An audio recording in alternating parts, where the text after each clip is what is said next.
අයිබෝවන් ශ්‍රී සෞභාග්‍ය YouTube channel එකට ඔබ සාදරයෙන් පිළිගන්නවා 2025 මැයි 14 වෙනිදා සිදු වුණ වෘෂභ රාශියෙන් මිථුන රාශියට ගුරුගේ සංක්‍රමණය ගුරු මාරුව ගැන තමයි අද වීඩියෝ එකෙන් අපි කතා කරන්නේ.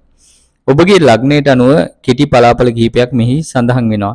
විශේෂම කාරණාව මේ ගුරු මාරුව ගැන විතරක් කතා කරන නිසා වෙනත් උපති කේන්ද්‍රයේ ඇති ග්‍රහයන්ගේ බල දුබලතා ඒ වගේම තමයි වෙනත් ග්‍රහ ගෝචරවල තත්ත්වද ඔබට බලපාන එක නිසා ගුරු මාරුව කියන්නේ සාමාන්‍යයෙන් යම් එක් කරුණක් සම්බන්ධයෙන් වගේ ඔබට බලපවත්වන්න පුළුවන්. මුලින්ම අපි මේෂ ලග්නය ගැන බලමු. මේෂ ලග්නයේ දෙවැන්න වූ වෘෂභ රාශියෙන් තෙවැන්න වූ මිථුන රාශියට තමයි ගුරු ගමන් කිරීම ගුරු මාරුව සිද්ධ වුණේ.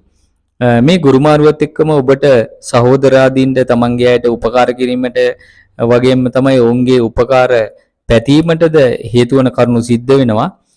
නිෂ්ඵල ධනහානි නොවීමට පාඩු නොවීමට දුරදිග බලලා වැඩ කිරීම ගොඩාක් දුරට ගිය වසරට වඩා මේ වසරේ හිතලා බලලා කරන්න ඕන කාරණාවක්.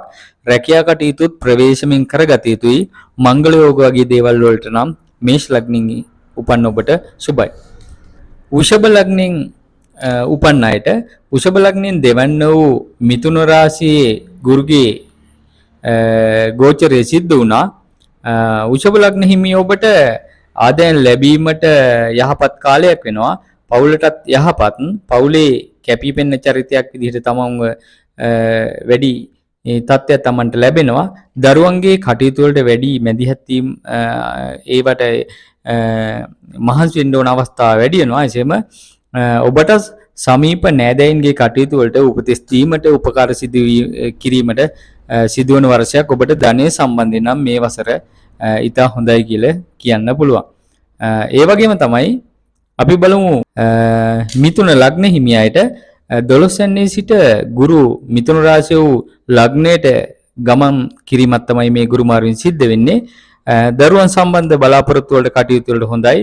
අලුත් අරමුණු අලුත් අදහසෙම ඔබට පැන නැගෙන කාලයක්. රැකී ආරක්ෂා දීපල ලැබීම් උසස් වීම වගේ දේවල් වලට යහපත් කාලයක් තමයි ඔබට උදා වෙන්නේ. මිත්‍ර සම්බන්ධතා අලුතින් ඇති වෙනවා. රැකියාවේ ඉහළ යාමට එහෙම නැත්නම් උසස් වීම බලාපොරොත්තුෙන් ඉන්නවා නම් වෙනදාට වඩා ඒවට කැපවීමට Tamanට හිතෙනවා. සහකරුටද Tamanගේ ළඟමයිටද යහපත් කාලයක්.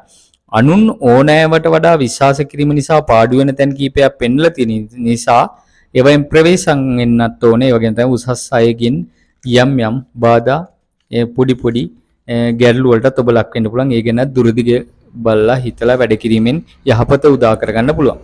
කටක ලග්නය 11 යන්න වූ වෘෂභ රාශියෙන් මිදී දෙවැන්න වූ මිථුන රාශියට 12 යන්න වූ මිථුන රාශියට ගුරු මාරුව තමයි මේ සැරේ සිද්ධ වෙන්නේ. 11 යන්නෙන් මිදිලා 12 යන්නට එනවා. ඒ 12 යන්නේ තමයි ගුරු මාරුව සිද්ධ වෙන්නේ. කට ලග්න හිමිල ඔබට වියදම ගැන නම් වෙනදාට වඩා ටිකක් සැලකිලිමත් වීම වටින කාලයක්. තම තත්ත්වය රැක ගැනීමට දුරබලා වැඩ කරන්නත් ඕන. ඒ වගේම තමයි වියදම් කිරීමේදී බොහොම ප්‍රවේශම් වෙන්න ඕන. දුරදිග නොබලා ඔබ වියදම් කරන්න ඉඩ තියෙන නිසා ණය ගනුදෙනු වලමුත් විශේෂයෙන්ම ප්‍රවේශම් වෙන්න ඕන. මොකද මුදල් හානි වෙන්න ඉඩ තියෙනවා. දරුවන්ගේ කටයුතු වලට වෙහෙස වැඩි වෙනවා. විදේශගත වීම වගේ දේවල් බලාපොරොත්තුෙන් සිටියාට නම් මේ ගුරු මාරුව යහපත් තත්ත්වයක් උදා කරනවා. ඊට පස්සේ ඊළඟ ලග්නේ සිංහ ලග්නය. සිංහ ලග්නෙන් 10 වෙනිදා හිටපු ගුරු 10 වෙනිදෙන් 11 වෙනිදාට මිථුන රාශියට සිංහ ලග්නේ මිථුන රාශිය වෙන්නේ 11 වෙනිදා ඒ රාශියට මාරු වෙනවා. මේක සිංහ ලග්නේ ඉමි ඔබට ලැබීම් යහපත් වෙනවා. මේ ගුරු මාරුවත් එක්කම උසස් අය ආශ්‍රයයට උසස් අයගෙන් උදව් උපකාර ලැබීමට ඉඩ වැඩි කාලයක්. ඒ වගේම තමයි සමාජය තුලදී තමන්ගේ தත්ත්වය නම ටිකක් ප්‍රසිද්ධ වෙන්න පුළුවන්. අතපසු වෙලා තිබුණු යම් ලැබීම් හෝ ණය හෝ මොන හරි දේවල් තිබ්බනම් උසස් සීමාපරක් වෙලා තිබ්බනම් ඒ වගේ දේවල් ලැබීමට මේ ගුරු මාරුවත් එක වාසනාව ඔබට තියෙනවා. බලවත් දෝෂ මේ බොහෝ ලග්න වලට ඇතිවන්නේ නැහැ. වගේම මේ ලග්නයටත් ඒ තරම් ලොකු බලපෑමක් ඇති වෙන්නේ නැහැ. කන්‍යා ලග්නයෙන් උපන්න ඔබට මංගල යෝග උදා වෙන කාලයක්. නෑදෑ උපකාර ලැබෙනවා. රැකියාවට ඔබගේ කැපවීම වෙනදාට වඩා වැඩි වෙනවා. තත්ත්වයේ ඉහළ යන අවස්ථාවල් හම්බ වෙනවා. තමන්ගේ දැනුමට සරිලන අවස්ථා උසස්වීම් රැකියා තුළදී ලැබීමට අවස්ථාව තින්ද ඒ වගේ දේවල් වලට උත්සාහවන්තව කටයුතු කළ යුතු කාලයක් විදිහට මේ කාලය පෙන්වන්න පුළුවන්. ඕනෑවට වඩා රැකියාව තුළදී නොදෙවෙනි ගති ලක්ෂණ එහෙම නැත්නම් හිස නමන්නේ නැති ගති තියෙනවා නම් ඒවා ඇති වෙනවා නම් ඒවා නැති කර ගැනීමටත් හිතන්න ඕන. මොකද තමාට වඩා ඉහළින් ඉන්න අයට ගරුසරු කරන තරමට තමගේ තත්ත්වය ඉහළ යන්න අවස්ථා තියෙන කාලයක්. නැතිනම් කියනවා නම් මේ අවශ්‍ය තැන නම්‍යශීලීව තම කටයුතු කරගත යුතු කාලයක් විදිහට මේක පෙන්වන්න පුළුවන්. තුලා ලග්නේ අටවැන්න වූ වෘෂභ රාශියෙන් නවවැන්න වූ මිථුන රාශියට ගුරුගේ ගමන ගුරු මාරුව සිද්ධ වෙනවා. මේ ගුරු මාරුවත් එක්ක ඔබට පෙර පින්නට ලැබෙන්න තියෙන දේවල් ලැබෙනවා. පෙර තිබූ ගැටලු රහස් සතුරු කරදර ඒ වගේ දේවල් තිබ්බනම් ඒවා නැති වෙලා යනවා. සහෝදරාදීන්ට යහපත් තත්ත්වයක් උදා වෙන යම් යම් දේවල් වල එහෙම නැත්නම් දේවල් ගැන සැකයෙන් බැලීම තමාගේ පාඩුවට වෙන්න පුළුවන්. ඒ හින්දා බොහෝ අවබෝධයෙන් කටයුතු කරගෙන තමන්ගේ යහපත උදා කර ගැනීමටත් තුලා ලග්න හිමි ඔබට අවස්ථාව තියෙන කාලයක් ඔබට මේ වසරේදී ලැබීම් හොඳ වෙන තත්ත්වයක් තමයි පෙන්වලා තියෙන්නේ. ඒ වගේම වෘශ්චික ලග්නයෙන් උපන් අයගේ කේන්ද්‍ර සටහනට අනුව 7 වෙනියේ සිට 8 වෙන්න වූ මිථුන රාශියට ගුරු මාරුව සිද්ධ වෙනවා. ඒ වගේම තමයි මේ වෘශ්චික ලග්න හිමියන් ඔබත් ධනහානි නොවීමට වග බලා ගත යුතු කාලයක්. සල්ලි හැම කාට හරි දුන්නොත් මුදල් ගනුදෙනු හැම කරොත් නැවත ලැබෙන්න තියෙන අවස්ථාවල් මෙන්න කාලය තුල අඩුයි කියලා මතක තියාගන්න එක බොහොම හොඳයි. නිෂ්ඵල වියදයි යන්නේ ඉඩ තියෙනවා. වෙනදාට වඩා ඒ ගැන නැවතත් කියන්නේ වැඩි සැලකිල්ලක් දක්වන්න ඕන. දරුවන් ගැන වුණත් වෙනදාට වඩා වැඩි වෙහසක් ගෙනත් දෙනවා. අධ්‍යාපනයේට රැකී ආරක්ෂා වලට මහා විශාල දෝෂ නැති වුණා සුළු බාධා ගෙනත් දෙන්න පුළුවන්.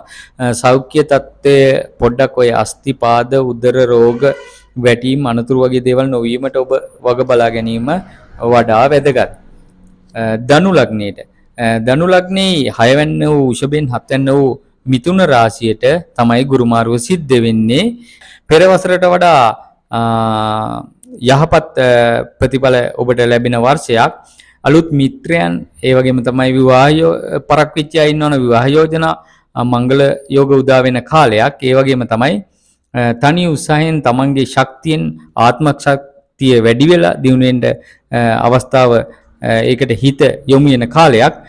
තමයිගෙන් උපකාර තමන්ගේ කටයුතු වල ඥාතින්ගේ හැම ලැබෙනවා. භූමිය සම්බන්ධ කටයුතු වාහන ආදී දේවල් වගේ දේවල් වලට මිලදී ගැනීමට පා තමයිගේ උදව් උපකාර ලැබෙන්න ඉඩ තියෙන කාලයක්. මේක ධනු ලග්න හිමියටත් තමන්ගේ ආත්ම ශක්තියෙන් ඉදිරි කටයුතු ගොඩනගා ගැනීමට හොඳ අවස්ථා තියෙන කාලයක්. මකර ලග්න හිමිය ඔබට මකර ලග්නේ හිමි ඔබගේ ගුරු 5 වෙනි රාශිය වෘෂභ රාශිය ඉඳලා 6 වෙනි රාශිය වන මිථුන රාශියට තමයි මාරු වෙන්නේ. මූල්‍ය කටයුතු වල ප්‍රවේශම ගොඩක් වටින කාලයක්. එවන් කටයුතු වලදී රැවටීම් වලට ලක් වෙන්න ඉඩ තියෙන නිසා දුරදිග බල්ල වැඩ කරන එක ඔබත් විශේෂයි. විදේශගතීම් වගේ දේවල් වලට හොඳයි. ඒ වගේම තමයි විදේශගතීම් වගේ දේවල් වලට මුදල් වගේ වියදම් කරනවා නම් ඒ වගේ දේවල් වලදී පොඩ්ඩක් ප්‍රේසමී වඩනවා. ළඟම අයගෙන් යම් ඈත්වීම් එහෙම තියෙන්න පුළුවන්. විශේෂයෙන්ම සහෝදරයන් ගැන එහෙම පොඩක් ඈත් වෙන ගතියක් සැක සංකාවෙන් ළඟම අය දිහා බලන ගතියක් එහෙම පොඩ්ඩක් එන්න පුළුවන්. ඒ ගැනත් ප්‍රවේශමෙන් කටයුතු කරන්න ඕන. කුම්භ ලග්නේ කුම්භ ලග්නේ හිමි ඔබගේ 4 වෙනි වූ වෘෂභ රාශිය සිට 5 වෙනි වූ මිථුන රාශියට තමයි ගුරු මාරුව සිද්ධ වෙන්නේ. උපන් ග්‍රහ බල තුල ඇති දේවලුත් මම බලපානවා කියලා මුලින්ම සඳහන් කරා. ඒ වගේම තමයි උපන් ග්‍රහ බල තුල හොඳ ධනයෝග එහෙම තියෙනවා නම් ඒ ධනයෝග එහෙම මතුවෙන්න ඉඩ තියෙන කාලය. ලැබීම් පැත්ත හොඳයි. හදිසි ධන ලාභ තියෙනවා. දරුවන් වෙනුවෙනුත් වැඩි වේදමක් දැරීමට සිදු වෙන කාලයක්. ඔවුන්ගේ අධ්‍යාපන කටයුතු වෙනින් තමන්ගේ වෙහෙස වැඩි වෙනවා.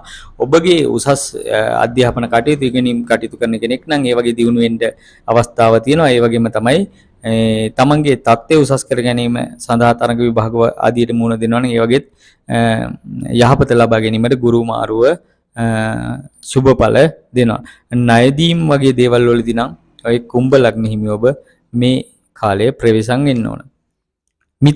මීන ලග්නයෙන් උපන් ඔබගේ ගුරු මාරුව ඔබට බලපාන ආකාරය ගුරු වෘෂභ රාශිය වූ තුන්වැනි රාශියේ සිට හතරවැන්න වූ මිථුන රාශියට තමයි මේ ගුරු මාරුව සිද්ධ වෙන්නේ.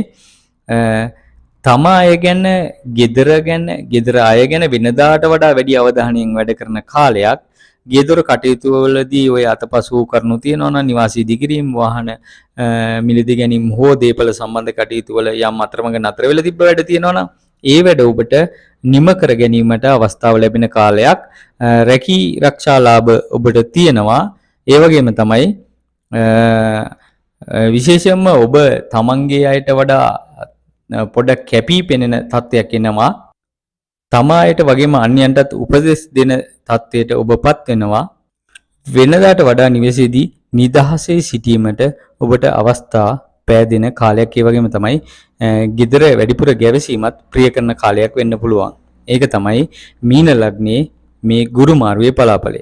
ඉතින් නැවතත් අපි වෙනත් වීඩියෝ එකකින් හමු වෙනතුරු ඔබට තෙරුවන් සරණයි.